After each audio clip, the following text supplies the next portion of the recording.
Hi, this is Carson with Troy. I have with me authors Beauregard and Cole NeVille. They are the authors of Black Winter, which is a single book right now. Are you guys working on the next installment, or is it just a standalone right now and you're working on something else? Working on the next three installments. Oh, nice. Yes. Perfect. That's exciting. Go ahead and Beauregard, go ahead and introduce yourself, and then Cole, go ahead and introduce yourself and tell us a little bit about the book. Yeah. Well, I'm Beauregard or Bo.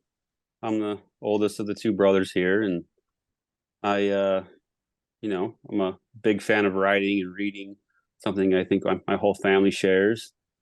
I've been writing since I was a young kid, and just excited to be able to have opportunities like this to come on and discuss our story. Perfect. Thank you. Cole? All right, well, I'm Cole. I'm obviously the youngest. Out of there's four of us boys. I'm the youngest out of all of us. Bo's the oldest out of all of us. And similar to Bo, I love reading, love writing, and so it just kind of came pretty natural when Bo asked me to help hop on and start writing and reviewing the book. Perfect. So Black Winter came out. What was kind of the genesis for that? Where did you come up with that? Oh man, kind of kind of all over the place, really. When I first started writing this story, it was back right when about a few months after I got married, and back in 2008. I think I might have started writing in January of 2009. I can't remember the exact time frame, but basically, I had some free time. I told my wife, "Hey, I'm gonna start working on another book, one that I kind of want to get through here." And she was like, "Okay." She was kind of new to the writing thing, and she hadn't really seen me do it. And I went on with a basic idea: a soldier and his dog. That was kind of all I had. And the scene, or I guess the landscape, which a frozen world. I kind of got that from a video game that I'd played called Lost Planet. I never even got through the game, but it was a frozen planet out in space, and the main character had to traverse this and fight aliens. And I liked that frozen landscape idea, kind of, and I took that into a dystopian future where nobody knew why, and I've seen lots of movies, read stories of other ideas to incorporate kind of different little things that I like, and we'll expand more on that later in the series. But this first book is very much it's smaller, and because they don't really know what's going on, they don't have the ability to really explore much, and so really you just kind of have that it's a dark, desolate world, and they don't know why. And that was really all I had at first. And when Cole started coming on and reading it, when I was like, "Hey, I'm working on this book, tell me what you think," and he'd read through it and he'd share his ideas, and then eventually we came up with a 4 book arc, and way more that we can expand on than just this small area that they cover in the first book. That's fantastic. So how far along were you before Cole jumped on to work on it with you? Oh man, I'm not sure. I think maybe halfway through kind of the idea, but I didn't really know how I was going to end it when he came on and started reading it. And I certainly didn't have sequel ideas really in mind either. And we neither one of us really knew where we were going to go with this story until really we finished the story for book 1, and we were like, "Oh, hey, we could go here now." And we quickly had an idea for the whole 4 book series after we completed book 1, or at least writing it. This was Hmm. long before we got it published. I mean, I think it's been 10 years since we finished the story itself for book 1. And so, yeah, that was kind of the time frame for Cole, was somewhere around midway, and then he's been with me ever since. So Cole, what's kind of the dynamic now that you're helping him? Like what do you work on? What does Beauregard work on? So a lot of it is Bo. So Bo is like the main writer. He does basically all the writing. I help with a lot of kind of ideas, and so I'll read through what he's written and then kind of expand on that, or we'll continue to discuss like, oh well, what if we go this route, or if either of us comes up kind of with an idea. And so those we kind of bounce back and forth. And then I go through and do the initial edits on it. And then that's kind of where I'll expand as well on something that maybe this needs to be expanded more, or, simple things of, hey, this word's misspelled, or, oh, this is a character that is no longer named this character that we ran into when we changed the dog's name in the first book. And so things like that. Okay, that's awesome. It's kind of similar to, I mean, we were talking before we hit record about Robert and Dan Zangari, and you know, one of them writes and one of them has ideas, and they kind of bounce back and forth. And I'm not going to say who is who. Hopefully, you guys go back and listen to the episode, because it's very interesting, the dynamic that they work on. It's fun. But what are some of your writing habits? For me, one thing that I have to do is I need it to be quiet. At least I did initially. I struggled to have any kind of background noise going, and like and I'm talking like distracting background noise where it's just kind of chaotic. And now I have 4 kids, and so that can make things a little bit more difficult. I would always play like an instrumental type music in the background, something calm, and I would sometimes pick a song based off kind of like the way I felt the mood of a scene should be too. If it was more of a more upbeat scene, something a little more fast paced, and it would just kind of help me feel kind of what I was trying to, I guess, convey. And I'm sure you've heard the term writer's block, and I've gone through that a lot. And even with us knowing where all 4 books are going, and we have the beginning and the endings written for the sequels, there's moments where I get to a point where I'm just like, man, I do not know where I want to go right here. I don't know how this conversation should go. And so I'll talk to myself when I'm driving to and from work, kind of ideas that I need to go with. And but most importantly, I think the thing that for me works is just actively sitting down and writing. And sometimes it may take me days to get through a conversation. And then there might be a day where I can get through 50 pages of writing. It just kind of depends. So, but most importantly, just actually doing it is the most effective thing that I found. So how do you guys like stay balanced? Like, how do you guys like manage your time to where you're able to work together? Because I'm sure you're both busy. How are you guys able to do that? Well, it's easier now because Bo and I actually work together. We Well, that's have the good. same position at the same company. And so work wise, it's pretty easy now. And then it's just kind of figuring out the day-to-day life. Before it was a lot harder because we lived in different states. And so we would actually have to, one of us would call up the other one like, hey, I thought of this, and then just kind of try to figure it out. And then he'd let me know that he had done some writing, and so I could pull it up and go through it. That's awesome. That's a key tip too, to like to be able to communicate with each other. So if somebody wants to go through this process of writing with somebody, what are some tips or tricks or advice that you could give? I think one, you have to be able to work together. I think if you can't work together and have similar ideas, especially on a book, I think you're going to really struggle. I've never run a business with anybody, but I've worked with family, I've worked with friends, and there's going to be times where you just don't agree on things. And it's a little easier to get through those things, I think, with a job, because with a job, there's a lot of times there's just one way to do it, Whereas with the story, it's like, well, I want my idea in there, or he wants his idea in there. And I think we've been lucky to, when one of us brings an idea to the table, we're like, you know what, you're right. That's kind of the path we've gone. And so far, we've been lucky. We really haven't had. I don't think we've had any moment where one of us has strongly disagreed with the other and said, no, we're not doing that. I think for the most part, when one of us has had an idea, it's worked. And then just being able to, I guess, kind of like what your initial question, figure out a way to plan it. Cole and I will try to get together on a regular basis, and when we're to a point where we need to kind of come up with a game plan for like the next book or whatnot, we've done that a couple times with book 2 so far, and those are, I think, just little things that you need to be able to do to kind of make them, the bus roll.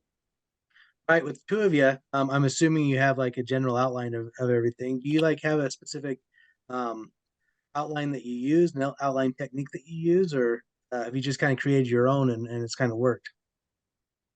For the most part, we just kind of created our own. Yeah, We just kind of going with what works for us at the time. That's awesome. And there are so many different things that you can research and learn, different outlining techniques, and and that's really what you have to do anyway. Is like, okay, this doesn't really mesh with me, and this does, but like this other one I really like. So you kind of have to come up with your own anyway. So that's pretty cool. Um, so I mean, you said you finished the book how long ago? How long did it take you before you finished the book and got it published? And what kind of steps did you take to get it in publishing condition? let's see. So I think we finished. I don't know if it was quite 10 years ago. My oldest was a baby, and I think my second oldest, we finished the story right before he was born, and he's 9 now. And so I mean, yeah, it's somewhere between 9 and 10 years from when we finished writing the story, where we're like, okay, like this is how book one ends. But we've gone through and made some changes, some rewrites, and I was fortunate at one point when about 7 years ago, I was living in Vegas. I'd moved back down there for work. I ended up working around a lot of celebrities, and a friend of mine was good friends with one of them, and he gave me a connection to turn over a copy of the manuscript for book one. It was not a very well prepared manuscript, but I was like, I have this opportunity, and nothing ever came of it, and we've gone through and had a professional editor take a look at it since then, and just more editing and slight adjustments to some areas of the story as well. Not to where it changed the story, but just to where it flowed better. And that all came about during COVID, when COVID first happened. Oh, really? So my work at the time, I was working in Park City at a ski resort. I ran their safety program up there, and when we shut down for 6 months, I was the only one there for a good while, and I just had to basically keep an eye on cameras to watch your properties, occasionally go walk around. So I spent a lot of time in my office just finishing the book. I was like, you know what? Let's get the book done. Cole and I both agreed, like, this is perfect time. Let's get through it. Let's get the little things that we need fixed done, and then let's get through the publishing process and get it all taken care of. And we ended up releasing the book um, 2 years ago. It was October of 2020, right, Cole? I think it was. That sounds right. Like October 13th, something like that. So Yeah, yeah. that sounds right. So you said you hired a professional editor. How did you go about finding them, and how did you know they would be a good fit? Well, a lot of it came down to what we could afford, and we couldn't afford much at the time, and so I put a little filler out on Facebook with people I was friends with. Cole did the same, and it just so happened I knew a professional editor, and she used to live across the street from me, her and her husband, and we became good friends with them when we lived in Bountiful for a few years. And actually, at the time, we were finishing Black Winter, and we went and had a meeting with her and found out kind of what type of editing she was familiar with, and then she asked us what we were looking for, and we just kind of struck a bargain, and it was somebody that was going to be a good fit for us at that time. And she did a pretty good job. She did what we asked her to, and what we kind of agreed on. And I think going forward, we're going to probably look for a different type of editing, more line editing rather than what she did. She was more of kind of helping us with world building and helping us just make the book read better. And she did a great job with that. And I think going forward, we want somebody that's just going to go through and catch all the errors that are in writing. So, And that's something that the first time around, we were kind of just figuring it out, right? And now, especially with the help of, you mentioned Robert and Dan, they've, we started working, like I said, I had mentioned before we started recording, that they've helped us out a lot, and they've continued to help us, and finding, the route we should go on what we're looking for editing and for cover art and all those kind of different things. Having somebody to kind of lean on that has that experience has, I would definitely say, helped us, slowed us down a little bit on getting the next few books out for sure, because it's almost like we had to reset and like rethink everything. But in the long run, it'll be light years, more beneficial for us. That's fantastic. It's kind of like, going into surgery. Like, I can walk now, but I have a little twinge. This isn't for real, but like an example, like, I have a little twin, so that you go into surgery and get a knee repair done or something, and all of a sudden you can't walk in it. It takes a little while to walk, but like sometimes, a lot of times you end up better than you were. So that's kind of Right. how it sounds. No, that's amazing. And it sounds like you guys have had really good contacts, really good people have stepped into your life at the right time. And even now, how important is networking and stuff in your line of writing and authoring? I mean, I would say, especially for independent authors, it's everything, right? If you don't know the right people, or the right people that can help you go the right direction on how to handle, simple things like mailing lists or anything like that you just don't know about, you're never going to get your feet off the ground. No, exactly. That's kind of hard for lots of people. Both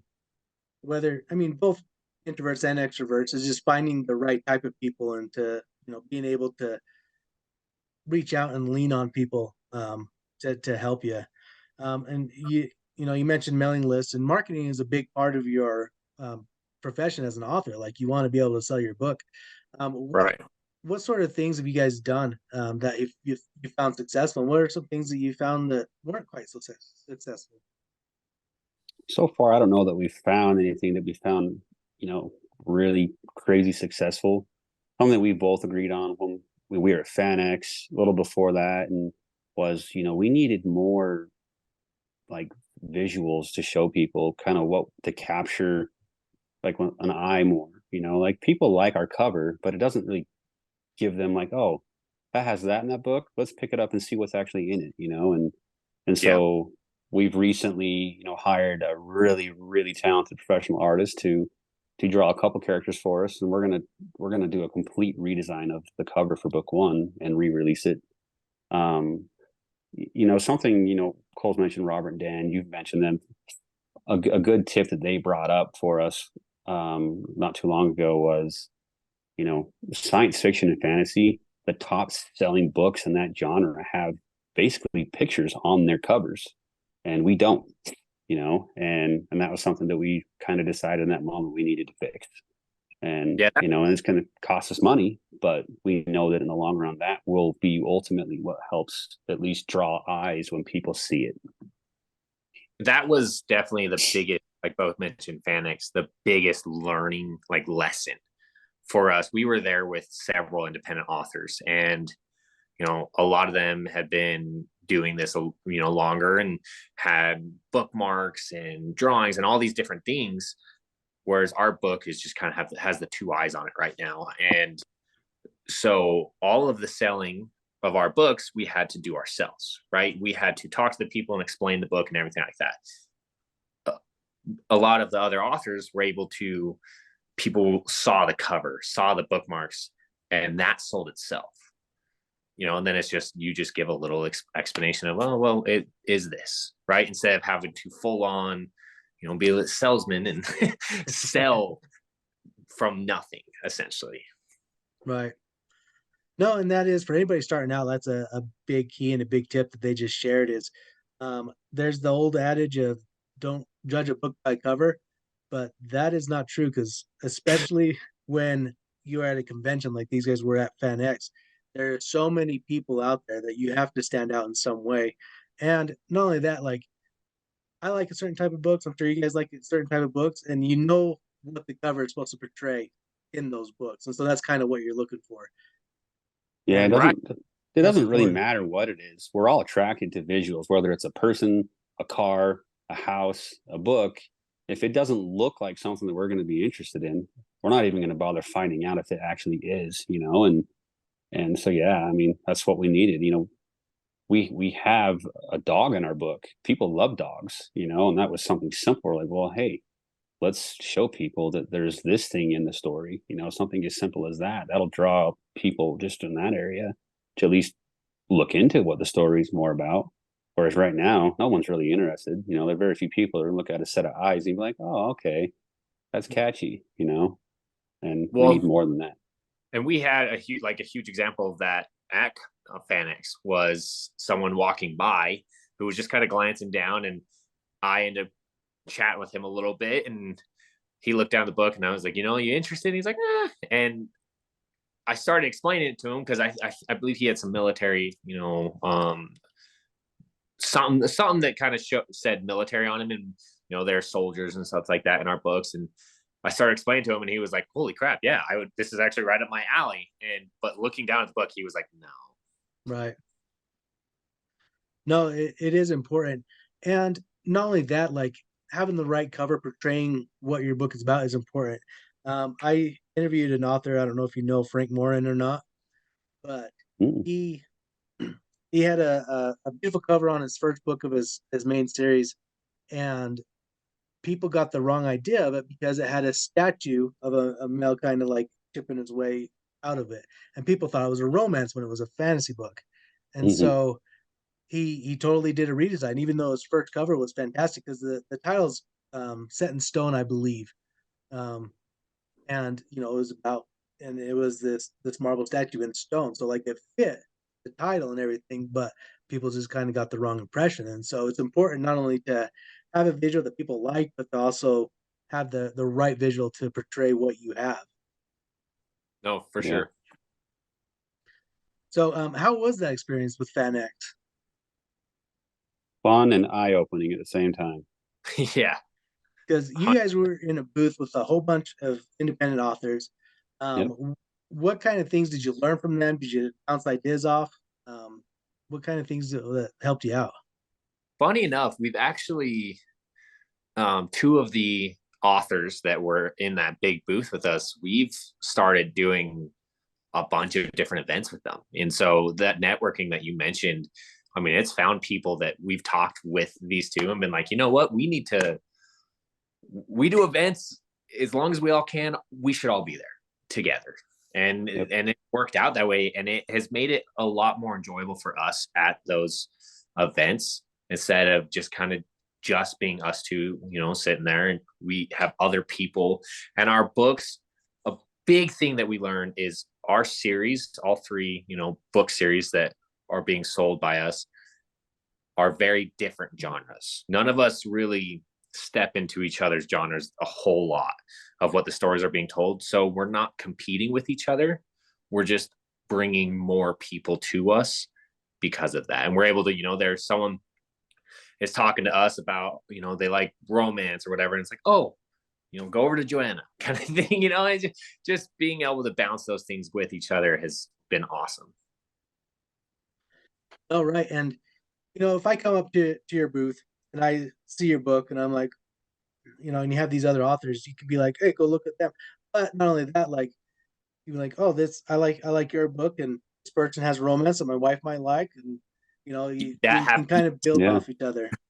That for sure has happened several times. Yeah. So, I mean, you both said you were readers. What were kind of some of your influences growing up? My favorite book series, I've read it so many times, is the Aragon book series by Christopher Paolini. And I won't say what it is from that story that I kind of took inspiration for a relationship in the Black Winter series, but I directly took kind of an idea from there. It happens in a much different way, but there's a bond between two characters in Aragon, just like there is in Black Winter, and it's the focal point of the series. And that was kind of my biggest inspiration as far as reading goes. Most of my inspirations for my stories, though, have come from, either a movie or a video game or something like that. Cole? Funny enough, one of the main series that got me into reading, Bo got me to read the Aragon series, the Inheritance Cycle. And so that's one of my favorite series as well. I actually have the entire series signed by Christopher Paolini. And The biggest for me though, growing up, was Harry Potter. I when I needed to escape reality, when I needed to escape everything going on in the world, that was where I went. I read Harry Potter. I went somewhere by myself and just read through the series over and over and over again. And then when the movies came out, watching those. And that's the biggest thing for me, is if we can create something that somebody can use as an escape, that would be the biggest accomplishment for me. Those are both wonderful series. I love both of them. And I like what you said, Bo, about taking inspiration from them and not doing exactly the same, but like having it inspire you and redoing something. It's kind of like when you steal mama's hometown recipe and you like add it up, Hmm. and do it and make it your own, right? Yep, exactly. One other person I would like to mention, is our dad. I dedicated Black Winter to my dad, and he's a writer. He was at FanX with us with our other brother. They finally published their book as well, and my dad was writing all the time when I was a kid, and he was the one that kind of made me want to be a writer because I saw him doing it. I already liked stories, and I was like, Cole mentioned an escape for other readers. That was my escape when I was a kid. I would just doodle in my notebook the most random stories, and that's kind of what continued me to help me continue to keep writing. I took a writing class in my senior in high school, and had fun with doing that. I just kept going with it, never stopped. So what else has kind of helped your writing skills improve as the time has gone by?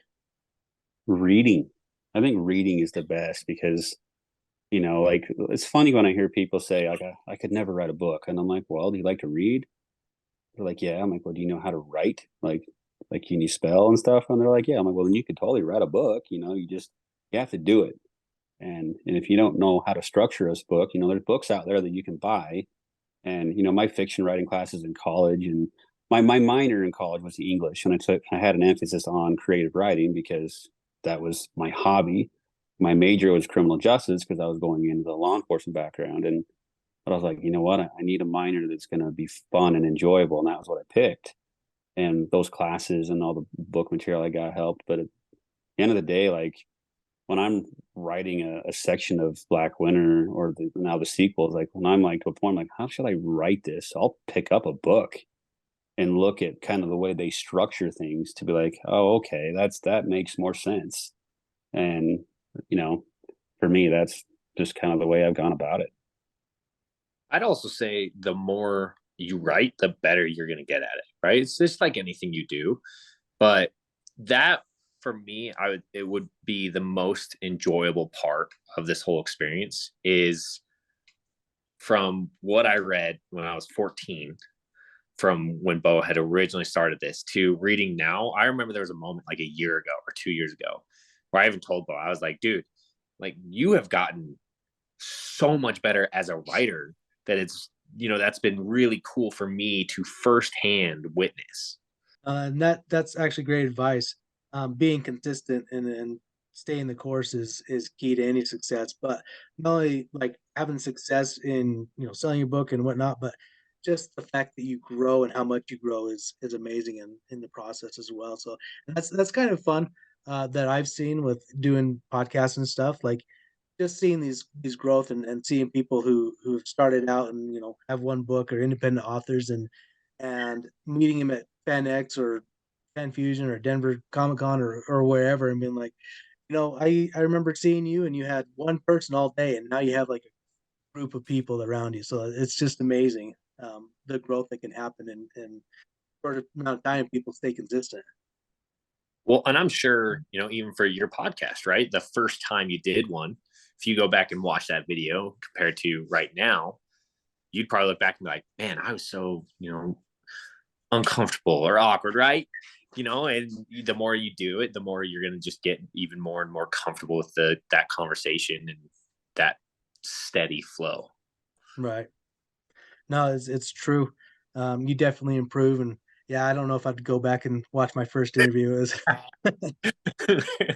One of my favorite things, my kids are huge Dude Perfect fans. I think they've watched every video they have on YouTube 10 million times. I took them to their tour last year. And anyway, well, they have videos out there that show what it was like when they first got onto YouTube. And when you watch these videos, you're like, there's no shot these guys are one of the most successful YouTubers in the world now, because like they were so bad, and like, and it just shows that these untrained kids that were just having fun, their experience turned them into these people that are clearly professionals now. They're comfortable doing it, and now they're crazy successful because they just stuck with it and got better.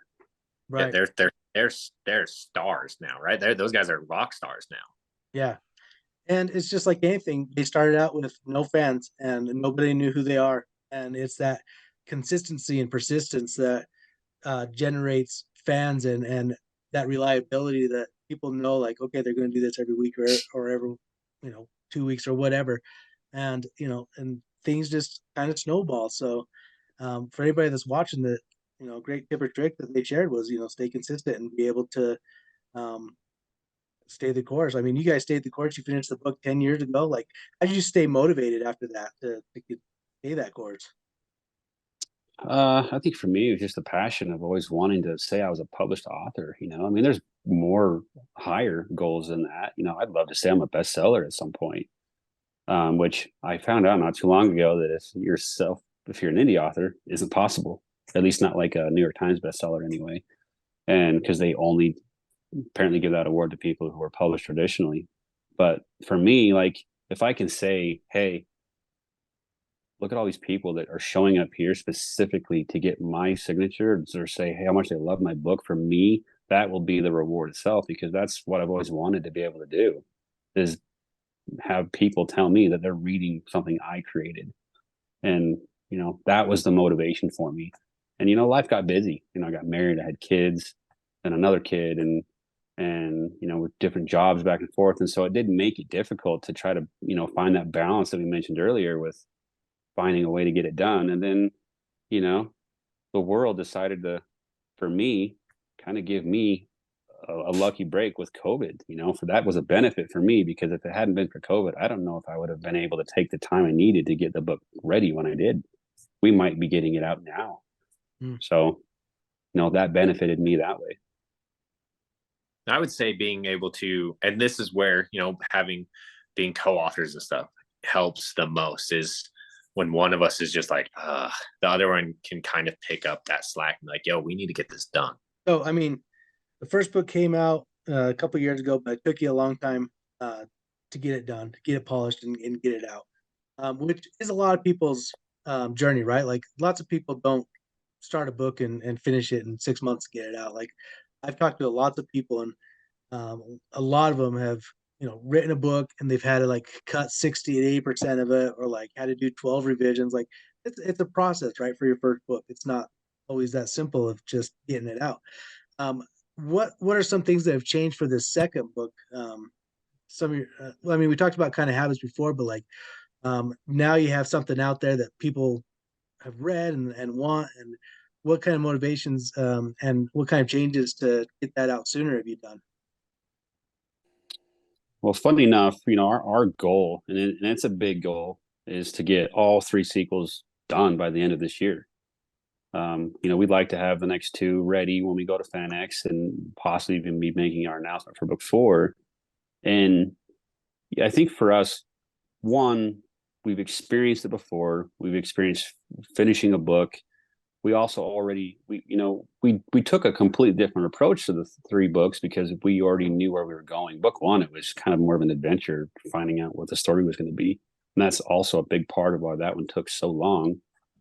And so, having an outline done on where the book was going to go, and, all 3 sequels are already partially written. And so it's just more getting the middle done. And then, our experiences at some of these events with people asking about our book, like, hey, is there another book? And they're telling us, well, Netflix kind of ruined the world. People want everything in, bulk. And we've had people, yeah. And they told us that, and they told us like, hey, I'll buy your book when we're all out there, because they don't want to start a story and then have it not get completed. If you get TV shows that start off and then they cancel after the first season, you're like, oh, that was a great story. Too bad I'll never get the rest of it. And so I understand that too. And I had a friend tell me 10 years ago, like, hey, you should try to get them all done, because you'll probably sell more when they're all ready, because people want and people were already getting to that point with books at that time. And so that's our goal. We want to try to get them all out there so that, we can sell them in a bundle too. We have a friend that she was selling more bundles, we felt like, than she was solo books. And that's something that we want to be able to do. Have some cool maybe a special wrap for them with, art from the story. And that's kind of the motivation for us. We know people want more, and we don't have more to give. So. That's amazing. And, I've heard that a lot from people too, is they'll be at an event, and people come up and they literally say like, "I'll wait till it's done until I buy them." And, we've been kind of burned by authors too that still waiting on books, and it's been a long time before they finish. And I'm not going to name names, but one of them got made into a very popular series, and but that's a very strong motivation, and that's something that when people begin this journey, they kind of have to realize that, I talked about, like, it takes a long time to get your first book out, some, for a lot of people, and that learning curve is pretty high. But once you learn that, the next book will sell your first book even greater, and the book after that will help out the first two. So is being consistent and being able to draw books on a regular basis for an indie publisher, I think, is very, very key. Have you guys found something similar to that? I mean, definitely. I think just from the people who've stopped and looked at our book, I think most of them have not bought it, either A, because there just wasn't enough on the cover to tell them what it was about, or B, because they would flat out tell us, we're just not ready. We want more. We'll buy it when there's more. And for me, I think that's been key, because, with everyone that we were at Fanix with, they all had multiple books to sell. We didn't. And they also all had way more art on their books. And those are the two things that we were lacking. Same with our dad and our other brother. And granted, they're just as new as we are, but we both had the same thing in common: no art and only one book. And so we sold the least amount of books out of everybody there. But I mean, I'm sure the experience was wonderful, and you guys got to learn a lot. So I mean, it's not a total waste for those people who are debating on whether to go to a convention or not. Like, look for other people in your area and see if you can partner with them, and not only does it split the cost of the booth, but you can help glean wisdom from them, I think. And your booth was awesome because you had, I don't know, 8 or 9 people there that were all selling No, together. you're right. I mean, it's expensive, especially for Fanix. That's an expensive event to go to alone if you're not already doing very well financially. And that's the only reason why we were able to go. We got invited by Robert and Dan. Cole was fortunate to meet them at, when they were doing their own, personal event. And now, we're part of this big group where we're already planning the next one. And yeah, and so, for anyone that is listening, definitely find a way to do something like that if that's something you're trying to do. Fantastic. Well, do you have any last minute tips or tricks before we depart? I think for me, if you're wanting to write a book, or you are writing a book, just stay positive. Find a way to be positive. Find the right people to have around you to keep you positive, and then just keep moving forward. Well, I would say the biggest thing when you like, if you get an idea, like, oh, that'd be a cool book, or that'd be cool in this book I want to write it down. Put it in your phone in notes, put it in a notepad, write it down, because you're going to forget. Especially for me. I have ADHD. I forget everything. That's great advice. Go ahead and tell everybody how they can get a hold of you and get a hold of your book. Well, right now you can go onto Facebook. You can search up Beauregard and Cole NeVille or Black Winter. We have our own Facebook page for the book, and right now it can be purchased on Amazon in paperback or audio format, as well as the audio book that you can get through Amazon as well. And then we have like he mentioned, Facebook. We also have an Instagram. It's same. It's Black Winter Book. And then I have a TikTok that it's just my name, Cole NeVille, and then 1588. And a lot of my content revolves around our book series. Perfect. And are you planning on doing any events this year? And if so, which ones, so that people can come meet you and get your book? We are for sure going to be doing Comic-Con. That's the big one that we're planning this year.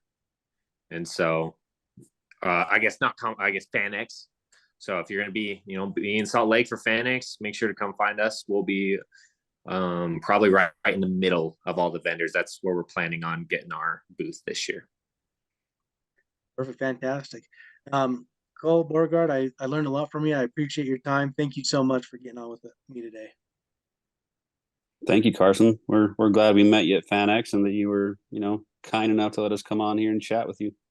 Yeah, thank you. Thank you for listening to the Troy Podcast. Please subscribe, like, and share with your friends.